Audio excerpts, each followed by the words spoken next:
Good morning everyone, my name is Michelle, I hope you're doing well. Welcome to another video. It is Wednesday morning the 22nd of January. So in this video we're going to stick with the Delphi case today because Rick Allen's defence team have pulled it out of the bag yet again. I was just gobsmacked when I read this filing. What is the filing? The filing is a motion to correct errors from the trial. The motion to correct errors contains some shocking details, numerous lies that can be proven, and a previously unknown confession by the very man whose land the girls were found on. That's no other than Ron Logan. Full disclosure, I've never thought that the killer was Ron Logan. I really haven't. So this is... I guess this is challenging my very worldview of this case. Lots of people do believe Ron Logan is the guy. I don't really know why I've never thought Ron Logan was the guy. I think it's because I just thought Bridge Guy was younger than 77. Ron Logan was 77 at the time of the murders. He's deceased now. He died in, was it 2022? Look, guys though, could it be him? Could it be him? This confession is really freaking convincing. Or is it? Does it fit our existing knowledge? So, we're going to talk about that. It's time for you guys to start being journalists. Before an angry Andrew Baldwin left the courthouse, 13 News overheard him speaking to Richard Allen's wife, saying, "It ain't over. The world's watching. The world sees what's going on."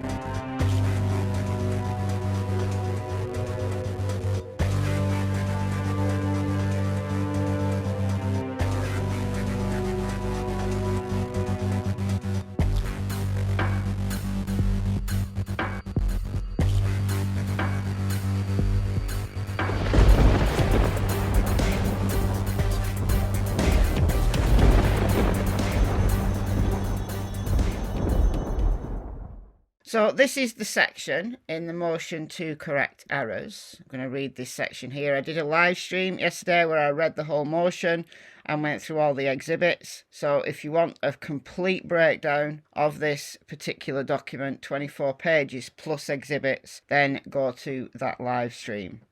So, Ron Logan's confession to Ricky Davis. I think it's pronounced Reese Davis, but before May 15th, 2017, a few short months after the murders, Reese Davis was confessed to by Ron Logan. Now, this was in the discovery all along, but it's fitting together the puzzle pieces that the prosecutor, Nick McClelland, himself put in place at the trial. That was one of Nick's gotcha moments. Well, guess what, Nick? You've gone from a slick gotcha moment to sick Nick. Sick Nick with his head down the bog bowl, retching his guts up. Because he's got to answer to this. Or does he? The options here for Judge Francis Gull are to vacate Rick Allen's convictions entirely, or to send this to a hearing where the state would have to explain themselves. Or, of course, Judge Gull can say, denied. Denied without hearing, which, if history serves us here, that's what she's going to do. If she denies this without hearing, or the hearing's unsuccessful, then it's the next step, which is the appellant court. This step has to come first. All right, let's read this. Dr. Kaur was the forensic pathologist who conducted the autopsies of Libby and Abby. His original opinion, held for years about how Libby and Abby died, was that two weapons were used. One, a serrated blade, and the other, a straight-edge blade. For the first time at trial, having a eureka moment at his tool bench. Oh, yes, the eureka moment. Dr. Kaur opined that the girls could have been killed by a single box cutter rather than two different knives. You know, the box cutter. Because Rick Allen, in one of his jailhouse confessions, which supposedly contain details only the killer would know, one of them, Rick said he murdered the girls with a box cutter. He also said lots of things. He said he shot the girls, said he murdered his own grandkids, didn't have grandkids, said he buried them in a shallow grave, they weren't buried. And the van comes up big time in this motion, but going to stick to the matter at hand. We'll talk about the van another time, because it's proven, absolutely proven, with a timestamp, that Brad Webber didn't pass by at 2:25. Anyhow, Defendant's Exhibit 4A, as attested to by Matt Hoffman, the defence's investigator, is a redacted copy of a tip from the Orion database of tips dated May 15th, 2017. In that tip, which the state has always had, Ron Logan is alleged to have confessed to Reese Davis sometime before May 15th, when they were in prison together. Ron Logan had to go back to prison. He was out on parole, he violated his parole, and he was back in prison by May 2017. He told Reese Davis that he killed Libby and Abby. The material part of Ron Logan's confession to Reese Davis is as appears in Exhibit 4A, reproduced below. Logan confessed to Reese step by step of killing the two girls.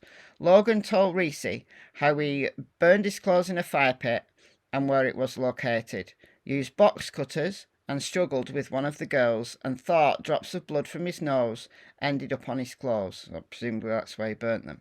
Reese also advised that he killed the older girl first, so Libby. Ron Logan's confession to Reese Davis, as reflected in the tip in the Orion database, was made a mere 3 months after the girls were killed, was detailed. Law enforcement followed up on the tip. Defendant's 4B, as attested to by Matthew Hoffman, accurately reproduces the handwritten notes taken by Indiana State Police First Sergeant P. Hansard about his interview with Reese Davis on June 21st, 2017. So it took them over a month to interview Ron Logan for this at the Newcastle Correctional Facility regarding Ron Logan's confession to Reese Davis. Those handwritten notes of First Sergeant Hansard are attached to Indiana State Police Detective N. Wolf's lead narrative summary cover sheet as it was provided to the defence in discovery. This was passed over by everybody because killing the girls with a box cutter, well, the forensic pathologist had never mentioned a box cutter until the trial. But now the forensic pathologist has testified to a box cutter under oath at a trial. Then we've got to take that seriously, don't we? That it wasn't two different blades implying two different people. This was a box cutter. And how would Ron Logan have mentioned a box cutter? Because no one knew about the box cutter until the trial. So where would Ron Logan have learnt that detail? Surely that's a detail at the time that only the killer would know. Okay, but the FBI had Ron Logan as a suspect in March of 2017, it's just a month after the murders. The FBI had probable cause, believing that Ron Logan was the killer, to fully search Ron Logan's house. This is the search warrant. We'll come back to that. So this is the confession as memorialised by the cop who interviewed him. I can't read this, can make out some words, but this is what it seems to say. Walking and talking about knowing one of their dads. Did he meet them on the bridge? And then he decided to walk with them. And what direction were they then going in? He grabbed the youngest shoulder and saying, "It's okay," and the eldest freaked out. So one of them then said they were going to call the police. The fact it was a sexual attack wasn't true. Originally not trying to awe them. I was aware of a confession that Ron Logan had done to someone else while he was in prison. Now, the details of which I either don't know, have never known, have never been released, or I've forgotten, but it definitely wasn't this guy. And I think the upshot was that it was a sexual motive. And the fact that Libby was found naked and the fact that Abby had been redressed leads you to think, if this is not ritualistic, it's got to be sexual. And obviously that's what the state believes was the motive for Rick Allen. Paranoid about probation, felt like he crossed the line when he grabbed Abby. So he started talking. They should have been at school. He knew one of their moms who waitressed at a bar. Well, actually, Abby Williams' mother did work at a bar. They said they were willing to go and check out the horses He told them he had rabbits in the barn, so he's trying to get them to his property so he can assay them. Walk through trailing woods. Oldest paranoid didn't want to go, but the youngest wanted to go and see the horses. The oldest turned to help the youngest. Oldest started kicking. Youngest something. Now grabs oldest. Got hit on nose, so Libby hit him. Good on her. Thought he got blood on one of the girls. Pulled the box cutter out, slit the oldest one, and hit an artery. So probably didn't mean to kill her, but just got mad because we know he's got a temper. Other people have said Ron Logan has a temper. Youngest scared, etc. Took Abby with him for a while and then had to kill her because she's going to talk. Where did he take her? Did he take her home? Now, Libby's phone didn't move after 2:32. So was Libby's phone left in the woods with Libby while Ron Logan took Abby somewhere? So at what time did he bring her back? He left again and came back later in the evening while the search was going on. Late hours tried to move Libby where she wouldn't be found. Maybe she was too heavy for him and he just left her. So at what point did he kill Abby? How does this fit with what we already know? Well, it's consistent with the phone ping data in the Ron Logan search warrant. A call placed using Logan's cell phone produced cell tower data that shows Logan's call appears to be in and around his property. So his property is here. This is all Ron Logan's land. So this is the crime scene area. This is all Ron Logan's land. And he lives up here. So all this is Ron Logan's land. I don't exactly know where the boundary is, but this is Ron Logan's land. At 2:09, he's on or around his property. Could be in his house. You know, phone ping data isn't exact. We need the GPS data to be better, to be clearer. He said originally that his cousin had taken him to an aquarium to get some fish and that he was aware. He was totally aware. It's all in this search warrant. He was aware from the area. Well, his phone puts him in the area at 2:09. The cousin who gave him the alibi backtracked and admitted that they lied. And they found a receipt in Ron Logan's house. You know, the till receipt at this aquarium was something past 5. It's all in here. So he was in the vicinity of the crime scene at 2:09. His exact location cannot be confirmed. The tower data shows the cell phone was in Delphi area, in the area of the monument. So it proves that he lied about being at the aquarium at that time. Analysis of Logan's cell data reveals a text message sent from his phone at 7:56. Initial exam of this analysis indicates Logan's phone is likely outside of his residence and in the proximity of where Libby and Abby's bodies were located. So in the confession to Reese Davis, he said he went back to the crime scene later. And he took Abby back there. Killed Abby later. An analysis of Logan's cell phone revealed a text message at 10:16 p.m. Initial exam of this analysis says Logan's phone was likely outside of his residence and in the proximity of the crime scene. Isn't it interesting that headphones were plugged into the phone at 5:44 and taken out at 10:32? Doesn't mean to say the person was there with that phone the whole time. But how does it fit with Libby's phone data? This is what's confusing me. So this is what came out at the trial. That Libby's phone walked around 700 metres from 131, which was when she picked it up to leave to go to the trails, to 208. And then from 208 to 218, 414 metres. Then no movement from 218 to 225. Then 50 steps from 225 to 231. And then 231 to 232, the phone registers 2 floors climbed. Now, we know that did not happen. Brad Webber's van is irrelevant. Just ignore that. Actually, hold on. Just ignore that because that was a big fat lie. We're interested in these times here. So how do these times fit? Well, let's do these measurements again. So the girls are dropped off here. So 700 metres. We're going to measure this out. It's around 700 metres. So they were dropped off there about 1:48-ish. So let's keep walking. Now that at that point there, about a third of the way across the bridge, is where that photo of Abby was taken at 2:07, except that wasn't on Libby's phone. So we've got 600 meters. So we've got 514 meters still to play with. So we've got 414 from 208 to 218, but we've still got another 100 meters. So if this was Ron Logan and he was bridge guy, he's here at 2:13 walking south. But I doubt the accuracy of anything we believed in relation to the BG video because of the nonsense that came out at the trial. Except for the people in court, none of us have heard what that actually sounded like originally. So could Ron Logan have been walking and talking with them? So did the girls carry on walking, get to the end of the bridge, and then Ron Logan approached them and they walked back with him?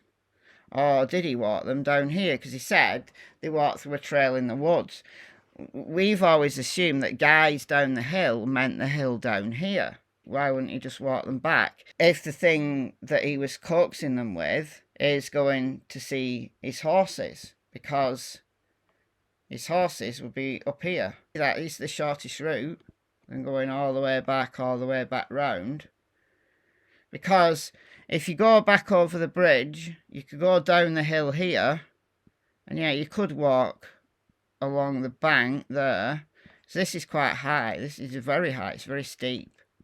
This section of the bank until it gets here where the crime scene is, and then it's very shallow. Ron Logan knows this area extremely well. This is his own land, so he knows this very well. So he might have said, guys down the hill, we can go this way, it's quicker. That might have been the conversation. We can go this way, it's quicker than going all the way back and all the way around. And the girls agreed to it, but then got nervous. So let's play this out. I'm only thinking aloud here. So we've got another 100 meters to go to 208. So we get to about there at 208. Now we've got another 414 meters to do before the phone stops for 7 minutes. So let's keep going. So they go there, guys down the hill. Alright, going up here.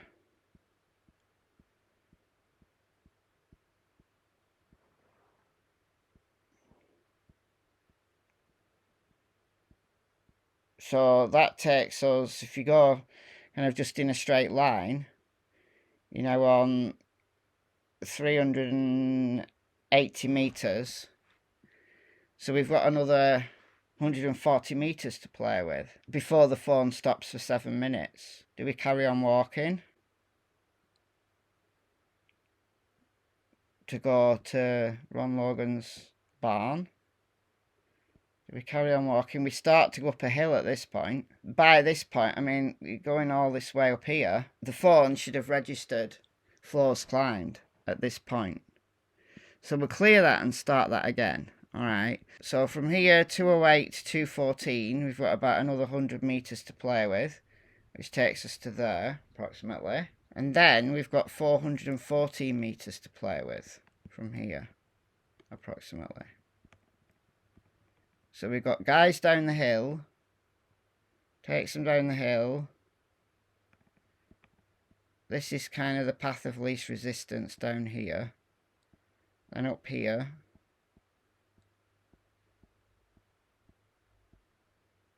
See, we've still got 100 meters to play with. So, you know, that's just to the crime scene. We don't know that they went to the crime scene. So they could have carried on walking. But this phone would start to register floors climbed by this point. Because the hill starts to get steep. So there's your 400 meters. Then they stop for 7 minutes. Maybe that's where they're fighting and arguing. And then we've got another 50 meters. So we've got to get Libby back down here somehow. So that's another 50 meters downwards. But then the phone climbs 2 floors, 231 to 232. Now it would have started climbing up here. Like if you look here at the elevation change, going up kind of this area. So 20 feet is 6 meters. Look down at the bottom for the elevation change. So around here it's 168. So we only rise 2 meters. So that's 6 feet to the crime scene. But once you get past that plateau, it does start to rise pretty rapidly. Watch this. So 173, 4, 5, 6, 7, 8, 9, 10. So you've risen 10 meters in just that small space. So that's the hill. So if you got part way up this hill, it would have registered some floors climbed. Libby likely died down here. Is it possible that this all happened right here for Libby? Yes. Exactly how it fits, I don't know. But it could fit. And does the exact route travelled matter? No, not really. Sum total of all of this, there's information here in this confession that only the killer would know, fits with what the forensic pathologist has said, broadly fits with Libby's phone data, fits with Ron Logan's phone data, and also could account for, like admitting to going back, also could account for why headphones were plugged in. Was he listening to her voicemail? What was he doing with her phone? And it doesn't mean to say he was there the whole time. He could have left the phone there. He's got to deal with Abby. At what point did Abby die? You know, if we have this thought experiment, at what point now did Abby die? Did he kill her in the night? Did he kill her when he went back at 10 p.m? What on earth? And how come people who were out there searching never saw him? Or did they? We just don't know about it. Look, they've blown my mind yet again, have Rick's defence team. This is a lot to take in. So let me know your thoughts in the comments, and I'll continue my thought experiment. Bye, guys.